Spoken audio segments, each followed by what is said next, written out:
Hello everyone, welcome back to Jwalpa coaching classes. तो बेटा आज का हमारा टॉपिक है यूनिफॉर्म चार्ज डिस्ट्रीब्यूशन। क्या है? Uniform charge distribution.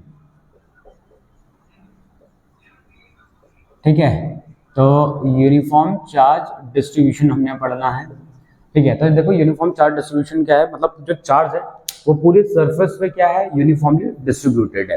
ठीक है, अगर हम बात करें तो अभी तक जो हम पढ़ रहे थे उसमें क्या था, पॉइंट चार्ज था। जैसे हमने इलेक्ट्रिक फील्ड पढ़ा, इलेक्ट्रोस्टैटिक फोर्स पढ़ा, उसमें सब में हमने पॉइंट चार्ज पढ़ा। क्या पढ़ा हमने?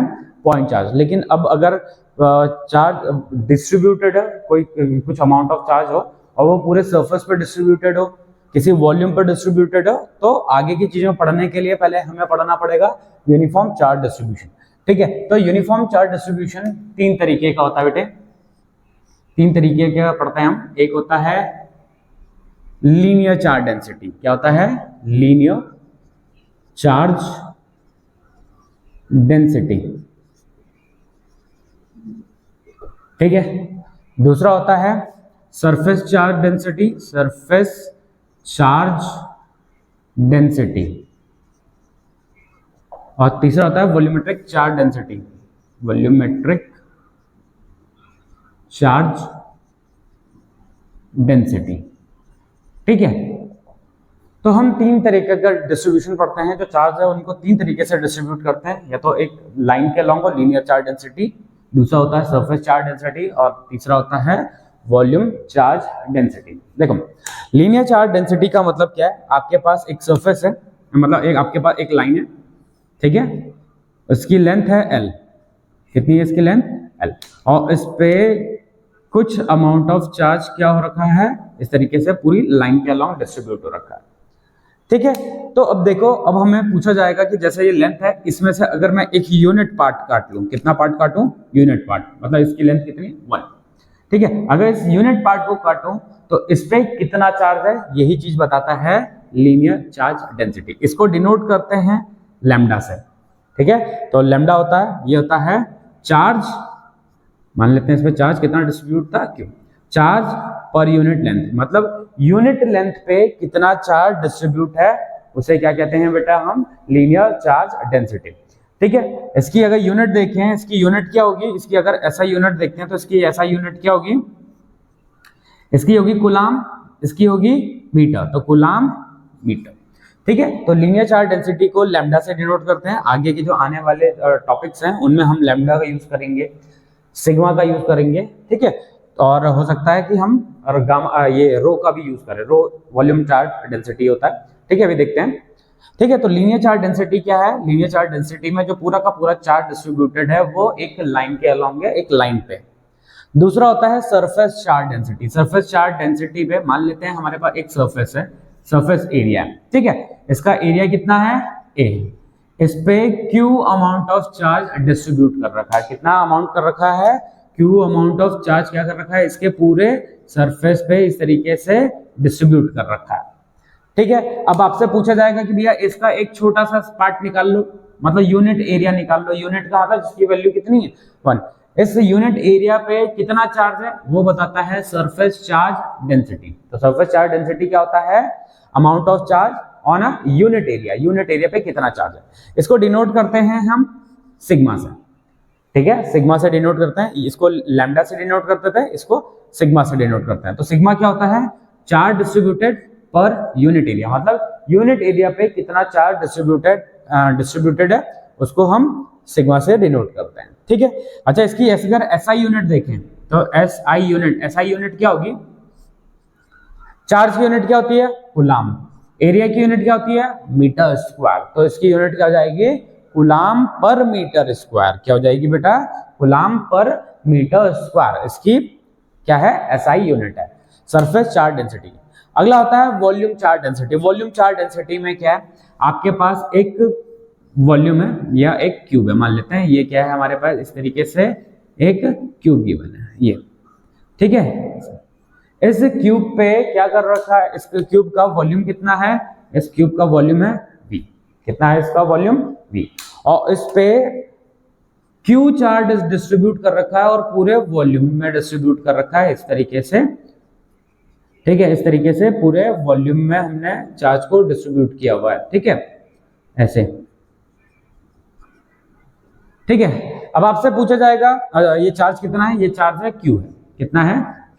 अब आपसे पूछा जाएगा कि ये जो पूरा का पूरा जो वॉल्यूम है क्यूब है, इसमें से अगर हम एक यूनिट वॉल्यूम वाले पार्ट को निकाल लेते हैं, यूनिट वॉल्यूम वाले पार्ट का मतलब है कि इतना पार्ट निकाल लेते हैं हम, इतना पार्ट हम निकाल लेते हैं, इसका वॉल्यूम मान लेते हैं क्या है, इसका वॉल्यूम है मान लेते हैं 1, कितना है 1 है, 1 मीटर क्यूब है, ठीक है। तो इस 1 मीटर क्यूब के वॉल्यूम पे कितना चार्ज होगा, ठीक है, इस 1 मीटर क्यूब के वॉल्यूम पे कितना चार्ज होगा, इसको कहते हैं वॉल्यूम चार्ज डेंसिटी, ठीक है। इसको डिनोट करते हैं रो से, इस सिंबल को क्या कहते हैं, रो। ये होता है charge distributed per unit volume, मतलब यूनिट वॉल्यूम पे कितना चार्ज डिस्ट्रीब्यूटेड है उसे कहते हैं वॉल्यूमेट्रिक चार्ज डेंसिटी। इसकी एसआई यूनिट क्या होगी बेटा, इसकी एसआई यूनिट क्या होगी, चार्ज की एसआई यूनिट क्या होती है, कूलम। वॉल्यूम की एसआई यूनिट क्या होती है, मीटर क्यूब, ठीक है। तो कूलम पर मीटर क्यूब इसकी एसआई यूनिट होगी, ठीक है। तो यूनिफॉर्म चार्ज डिस्ट्रीब्यूशन में हमने क्या पढ़ा, यूनिफॉर्म चार्ज डिस्ट्रीब्यूशन में हमने क्या पढ़ा कि अगर हमारे पास कुछ चार्ज है पूरे सरफेस पे, लाइन पे, वॉल्यूम पे अगर डिस्ट्रीब्यूट है और हमें यूनिट लेंथ पे, यूनिट एरिया पे, यूनिट वॉल्यूम पे अगर हमें चार्ज चाहिए तो वो क्या कहलाता है, चार्ज डेंसिटी। अगर लाइन के अलोंग है तो लीनियर चार्ज डेंसिटी, सरफेस के अलोंग है मतलब पूरे एरिया पर डिस्ट्रीब्यूटेड है तो सरफेस चार्ज डेंसिटी, और अगर पूरे वॉल्यूम पर डिस्ट्रीब्यूटेड है तो वॉल्यूमेट्रिक चार्ज डेंसिटी, ठीक है। अगर लाइन पे डिस्ट्रीब्यूटेड है, मान लेते हैं कि हमारे पास एक रॉड है जिसपे चार्ज कितना है, क्यू है, पूरी उसकी लेंथ कितनी है, तो लैम्डा क्या हो जाएगा, लीनियर चार्ज डेंसिटी, और क्यू बाई एल हो जाएगा। उसी तरीके से सरफेस चार्ज डेंसिटी क्या कहलाएगा, चार्ज पर यूनिट एरिया। उसी तरीके से वॉल्यूमेट्रिक चार्ज डेंसिटी क्या कहलाएगा, ये कहलाएगा charge distributed per unit volume, ठीक है। आगे के जो टॉपिक्स हमने पढ़ने हैं उनके लिए इसकी जरूरत है। अभी तक जो पीछे वाले पार्ट में हम जितना भी पढ़ते हुए आए हैं, जैसे हमने डाइपोल की वजह से इलेक्ट्रिक फील्ड पढ़ा, हमने पॉइंट चार्ज की वजह से इलेक्ट्रिक फील्ड पढ़ा, इलेक्ट्रोस्टैटिक फोर्स पढ़ा, तो इन सभी केसेस में हमने चार्ज कैसा लिया हुआ था बेटे, पॉइंट चार्ज लिया हुआ था, ठीक है। क्या लिया था, पॉइंट चार्ज ले रखा था। लेकिन अगर पॉइंट चार्ज की जगह हमारे पास चार्ज कैसा हो, पूरा डिस्ट्रीब्यूटेड हो, तो हम इन वाले कॉन्सेप्ट्स का यूज करेंगे उसमें, ठीक है। तो चलिए आगे अगला टॉपिक देखते हैं, इसको हटा देते हैं।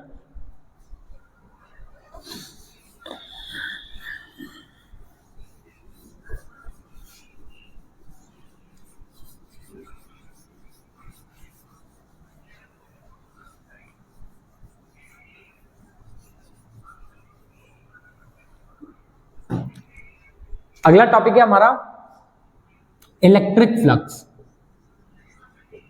इलेक्ट्रिक फ्लक्स क्या है हमारा अगला टॉपिक, इलेक्ट्रिक फ्लक्स। अब ये इलेक्ट्रिक फ्लक्स क्या होता है, ठीक है।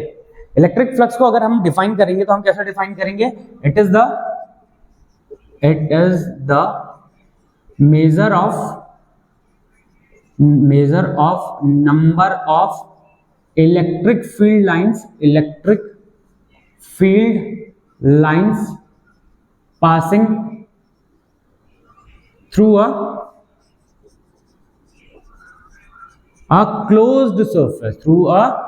closed surface, किसी क्लोज्ड सरफेस के थ्रू कितनी इलेक्ट्रिक फील्ड लाइंस पास हो रही हैं उसको कहते हैं इलेक्ट्रिक फ्लक्स। क्या कहते हैं, इलेक्ट्रिक फ्लक्स। किसी क्लोज्ड सरफेस के थ्रू कितनी इलेक्ट्रिक फील्ड लाइंस पास हो रही है उसको क्या कहेंगे हम, इलेक्ट्रिक फ्लक्स। जैसे सपोज हमारे पास ये क्लोज सरफेस है, ठीक है, ये एक क्लोज सरफेस है, इसके थ्रू कितनी इलेक्ट्रिक फील्ड लाइंस पास हो रही हैं, इसके थ्रू कितनी इलेक्ट्रिक फील्ड लाइंस पास हो रही हैं, ये कहलाता है कितनी इलेक्ट्रिक फील्ड लाइंस पास हो रही है, इसे क्या कहते हैं, इलेक्ट्रिक फ्लक्स, ठीक है। तो इलेक्ट्रिक फ्लक्स क्या होता है, it is the measure of number of electric field lines passing through a close surface. चलो अब आगे देखो, इसको पढ़ने के लिए पहले एक छोटा सा टॉपिक और देखते हैं, एरिया वेक्टर। क्या है, एरिया वेक्टर। क्या है, एरिया वेक्टर। तो फ्लक्स निकालेंगे, पहले एरिया वेक्टर देख लेते हैं। एरिया वेक्टर क्या है, एरिया वेक्टर मान लेते हैं हमारे पास एक सरफेस है, क्या है, इस तरीके से हमारे पास एक सरफेस है, ठीक है, ये हो गया हमारे पास एक सरफेस, इसका एरिया हो गया ए, क्या है इसका एरिया ए। इस पे अगर हम एक नॉर्मल डाल दें या इसका एक नॉर्मल बना ले, परपेंडिकुलर बना दें, तो ये जो परपेंडिकुलर है इसको कहते हैं हम क्या, एरिया वेक्टर। क्या बोलते हैं बेटे, एरिया वेक्टर। इसका मैग्नीट्यूड कितना होता है, इसका मैग्नीट्यूड इतना ही होगा जितना है ये सरफेस, मतलब जितना इसका एरिया है। जैसे सपोज हमारे पास एक ये है, ठीक है, एक ये सरफेस है, ठीक है, इस पे अगर मैंने क्या कर दिया, इस तरीके से एक परपेंडिकुलर बना दिया ये, ठीक है, तो ये क्या है, ये है एरिया वेक्टर। क्या है, एरिया वेक्टर। ये जो एरिया वेक्टर होगा ये क्या होगा, सरफेस के नॉर्मल होगा या सरफेस के परपेंडिकुलर होगा, ठीक है। तो हम इस पे कहीं पे भी बना सकते हैं नॉर्मल, एक ही सरफेस पे बहुत सारे नॉर्मल बनाए जा सकते हैं, लेकिन उतने नॉर्मल की हमें जरूरत नहीं है, तो हमने सिर्फ एक बना दिया। ये क्या हो गया, ये हो गया एरिया वेक्टर। इसका मैग्नीट्यूड कितना है, इसका मैग्नीट्यूड होगा उतना ही है जितना इसका एरिया होगा, मैग्नीट्यूड इतना ही होगा, लेकिन डायरेक्शन क्या होगा, डायरेक्शन होगा किसमें, बाहर की तरफ। एरिया है जो भी आपने लिया उससे बाहर की तरफ या फिर परपेंडिकुलर या नॉर्मल होगा, ठीक है। तो ये है एरिया वेक्टर। अब आगे देखते हैं, इलेक्ट्रिक फ्लक्स को कंटिन्यू करते हैं। देखो इलेक्ट्रिक फ्लक्स हमने पढ़ा कि भैया it is the measure of number of electric field lines passing through a close surface. किसी क्लोज सरफेस के थ्रू कितनी इलेक्ट्रिक फील्ड लाइंस पास हो रही हैं, इसे हम इलेक्ट्रिक फ्लक्स कहते हैं। अब फ्लक्स को लिखने का तरीका, फ्लक्स को डिनोट करते हैं फाई से। किससे डिनोट करते हैं, फाई से। निकालने का तरीका क्या है, हमें इलेक्ट्रिक फील्ड लाइंस नहीं दिखेंगे, दिखाई नहीं देते क्योंकि इमेजिनरी है, तो पता कैसे लगाएंगे भैया कितना होगा, तो हम निकालेंगे फाई से। फाई होता है बेटे ई डॉट ए। यहां पे ई क्या है, इलेक्ट्रिक फील्ड, कितना इलेक्ट्रिक फील्ड पास हो रहा है, कितना इलेक्ट्रिक फील्ड है, वहां पे ई है। ए क्या है, ए इज द एरिया वेक्टर। क्या है बेटा, ये एरिया वेक्टर। ए क्या है, एरिया वेक्टर है। अब जरा ध्यान से सुनो, ये जो फ्लक्स है, ये जो फ्लक्स है ये होगा ई डॉट ए। ये किस प्रकार की क्वांटिटी है, ये है बेटे स्केलर क्वांटिटी। क्या है ये, स्केलर क्वांटिटी। क्यों है स्केलर क्वांटिटी, है बेटे ये स्केलर क्वांटिटी क्यों है, क्योंकि ये दो वेक्टर्स का डॉट प्रोडक्ट है। क्या है ये, दो वेक्टर्स का डॉट प्रोडक्ट है, और दो वेक्टर्स का डॉट प्रोडक्ट हमेशा स्केलर क्वांटिटी देता है। तो इलेक्ट्रिक फ्लक्स किस प्रकार की क्वांटिटी है, इलेक्ट्रिक फ्लक्स स्केलर क्वांटिटी है, ठीक है। चलो अब आगे देखो, इधर वाले पार्ट को हटाता हूं मैं फिलहाल, ठीक है। अब आगे देखिए, अभी फ्लक्स क्या है, फ्लक्स का फॉर्मूला हमने पढ़ा E डॉट ए, ठीक है। सॉल्व करते हैं तो ये हो जाएगा E A cos थीटा। यहां पे थीटा क्या है, theta is the angle between electric field and area vector, area vector, ठीक है। इलेक्ट्रिक फील्ड और एरिया वेक्टर के बीच में जो एंगल है उसे हम क्या कहेंगे, उसे हम कहेंगे थीटा। जैसे सपोज हमारे पास एक इलेक्ट्रिक फील्ड है इस तरीके से, ये इलेक्ट्रिक फील्ड है, और इसमें हमने एक सरफेस को रखा हुआ है इस तरीके से, ऐसे, ठीक है। इसका जो एरिया वेक्टर है ये है कुछ ऐसा, ये इसका एरिया वेक्टर है और ये इलेक्ट्रिक फील्ड है। तो इनके बीच में जो एंगल है इसको क्या कहेंगे हम, थीटा। इनके बीच में जो एंगल होगा उसको क्या कहेंगे बेटे, थीटा होगा। तो थीटा यहाँ पे क्या रिप्रेजेंट करता है, इलेक्ट्रिक फील्ड का डायरेक्शन और इलेक्ट्रिक एरिया वेक्टर के डायरेक्शन के बीच में जो एंगल है उसे कहते हैं हम क्या, थीटा। अब आगे देखो, अगर थीटा की वैल्यू, अगर थीटा की वैल्यू को कितना रख दें, जीरो। अगर थीटा की वैल्यू को अगर हम जीरो रख दें तो कॉस जीरो कितना होता है बेटा, 1 होता है। फाई की वैल्यू क्या हो जाएगी, ई ए इंटू 1, मतलब फ्लक्स कितना हो जाएगा, ये मैक्सिमम हो जाएगा ई ए, ठीक है। तो अगर थीटा की वैल्यू 0 हो गई तो फ्लक्स कितना हो जाएगा, फ्लक्स मैक्सिमम हो जाएगा, और कितनी होगी उसकी वैल्यू, ई ए। अच्छा, ये कौन सी कंडीशन है, ये वाली कंडीशन है जिसमें आपके पास ये था एरिया, ये इसका एरिया वेक्टर और ये इलेक्ट्रिक फील्ड, इस तरीके से ये इलेक्ट्रिक फील्ड, ठीक है। तो जितनी भी इलेक्ट्रिक फील्ड लाइंस होंगी सब इसके थ्रू ही पास हो रही होंगी, तो इस केस में फ्लक्स क्या होगा, मैक्सिमम होगा। अभी करके देखेंगे, अभी समझाते हैं आगे, ठीक है। अगर थीटा की वैल्यू, अगर थीटा की वैल्यू 90 डिग्री हो जाए, क्या कितनी हो जाए, 90 डिग्री हो जाए, तो cos 90 कितना होता है, cos 90 जीरो होता है बेटा, cos 90 कितना होता है, जीरो।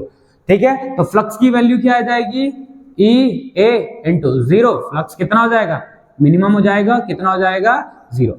ये कौन सी कंडीशन है, ये वो कंडीशन है जिसमें आपका इलेक्ट्रिक फील्ड तो कुछ ऐसा है, लेकिन आपका जो एरिया वेक्टर है वो ये है।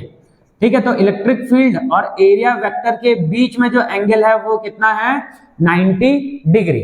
ठीक है, इलेक्ट्रिक फील्ड और एरिया वेक्टर के बीच में जो एंगल है वो कितना है, 90 डिग्री। अब जैसे देखो, मान लेते हैं हमारे पास ये एक सरफेस है। ठीक है, ये एक सरफेस है और ये मैंने कह दिया कि ये जो मेरी फिंगर्स हैं ये इलेक्ट्रिक फील्ड लाइंस को रिप्रेजेंट कर रही है। ठीक है, अभी अगर देखा हमने ऐसा, तो इसका एरिया वेक्टर कैसा है, इसका एरिया वेक्टर कुछ ऐसा है, इसका एरिया वेक्टर इस डायरेक्शन में कुछ ऐसा।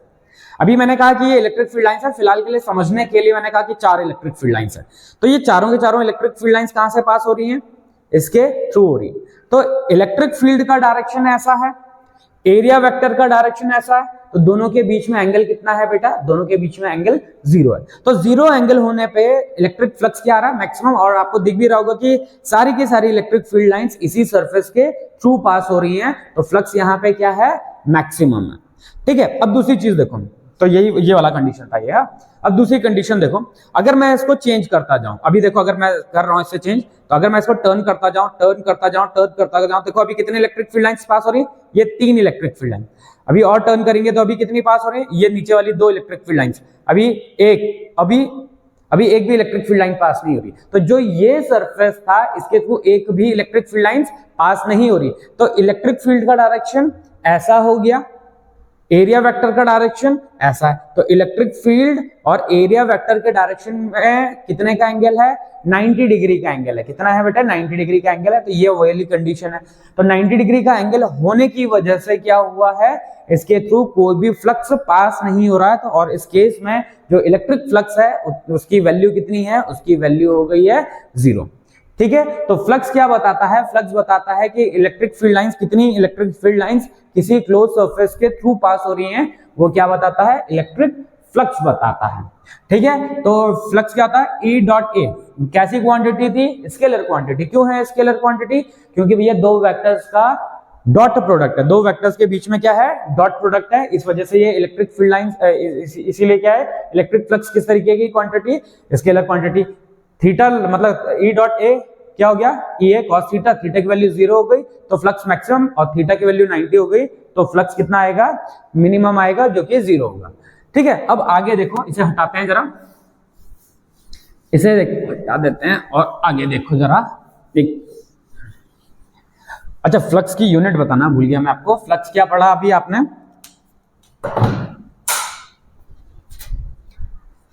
फ्लक्स पढ़ा EA।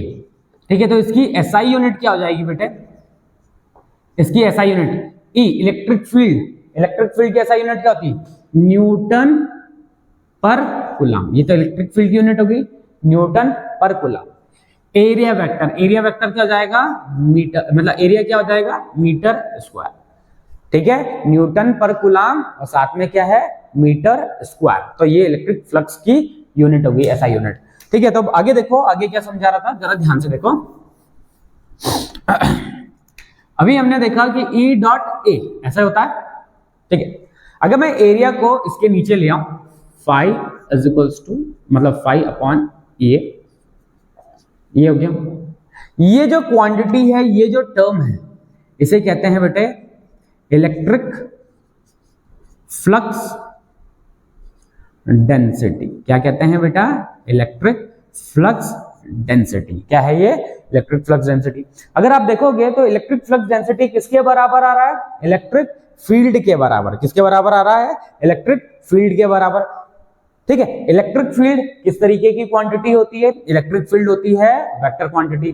तो इलेक्ट्रिक फ्लक्स कैसा है, electric flux is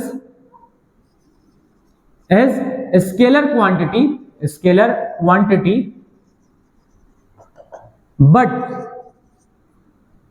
but electric flux density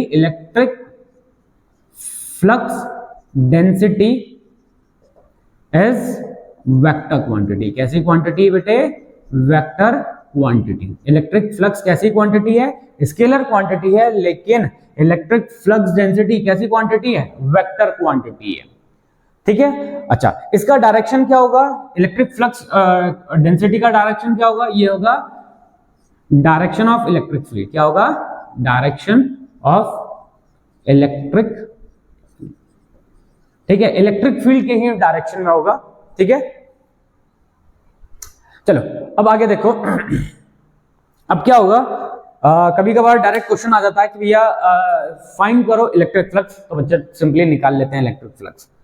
लेकिन कभी कभार पूछते हैं इलेक्ट्रिक फ्लक्स डेंसिटी पूछ लेते हैं। क्या पूछ लेते हैं? Electric flux density. जैसे अभी आपके पास क्या दिया, तो भैया एक आपके पास इस तरीके से पॉइंट चार्ज है, आर डिस्टेंस पे, इस पॉइंट पे आप इलेक्ट्रिक फ्लक्स डेंसिटी फाइंड करो। तो यहां पे ध्यान रखना, बच्चे बहुत कंफ्यूज होते हैं कि अरे इलेक्ट्रिक फ्लक्स डेंसिटी कुछ और तो हमें गिवन नहीं है, इलेक्ट्रिक फ्लक्स डेंसिटी कैसे निकालेंगे? तो इलेक्ट्रिक फ्लक्स डेंसिटी निकालना है, इसका मतलब क्या निकालना है आपको? सिंपली इलेक्ट्रिक फील्ड निकालना है आपको। आर मतलब जो चार्ज है इससे आर डिस्टेंस पे क्या निकालना है? सिंपली इलेक्ट्रिक फील्ड निकालना है। इलेक्ट्रिक फील्ड निकाल लोगे तो आपका इलेक्ट्रिक फ्लक्स डेंसिटी इजीली निकल जाएगा और हो भी जाएगा ये, ठीक है। तो ये क्या था बेटे? इलेक्ट्रिक फ्लक्स था। मैक्सिमम कब होता है इलेक्ट्रिक फ्लक्स? जब इलेक्ट्रिक फील्ड और एरिया वेक्टर के बीच में एंगल 0 हो, तब इलेक्ट्रिक फ्लक्स मैक्सिमम होता है। मिनिमम कब होता है? जब एरिया वेक्टर और इलेक्ट्रिक फील्ड के बीच में एंगल 90 डिग्री हो, तब मिनिमम होता है, ठीक है। अच्छा, ये वाली चीज भी आपको पता नहीं चाहिए कि इलेक्ट्रिक फ्लक्स कैसी क्वांटिटी है? स्केलर क्वांटिटी है, लेकिन इलेक्ट्रिक फ्लक्स डेंसिटी कैसी क्वांटिटी है? Vector quantity. क्यों है वेक्टर क्वांटिटी? क्योंकि इलेक्ट्रिक फ्लक्स डेंसिटी किसके बराबर आ रहा है? इलेक्ट्रिक फील्ड के बराबर आ रहा है, ठीक है। अच्छा, इसकी एसआई यूनिट क्या होगी? इसकी एसआई यूनिट वही होगी जो इलेक्ट्रिक फील्ड की एसआई यूनिट होगी, या इलेक्ट्रिक फील्ड इंटेंसिटी की जो एसआई यूनिट होगी वही इसकी यूनिट होगी, ठीक है। तो आज के इस वीडियो में इतना ही करेंगे बच्चों, ठीक है। नए वीडियो में मिलेंगे इसके आगे के टॉपिक के साथ, तब तक बने रहिए ज्वाल्वा कोचिंग क्लासेस के साथ। Okay students, bye bye.